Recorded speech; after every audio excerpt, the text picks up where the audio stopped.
mo. Yay! Ano ba yan? Ikaw nangunguna na naman ka. Confidence mo. You can do it. Pero you don't expect other people na sumunod sa gusto mong mangyari. Kasi hindi lahat naiintindihan ka. Na, ay si Loy pala her na Sheena. Or ano, di ba yung mga pati pronoun, eh, kailangan correct. Parang, binibigyan nyo ng trabaho yung mga kapwa natin na lalo na ng mga street na i-address tayo kung ano gusto natin. Okay. Upo ka lang doon, upo ka lang. Upo doon. So dapat maintindihan din natin sila kung nagkakamali sila. Kaya nga mas maganda i-educate natin yung mga tumatawag sa atin ng feeling natin na hindi yun nakakop para sa ating mayo, sa ating ganap.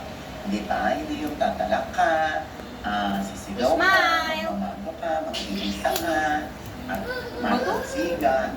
Di ba? Talagang hindi ka maiintindihan ng sa mga pinaglalaban mo. Kung gusto mo tawagin kang ma'am, Smile! o edi maglagay ka na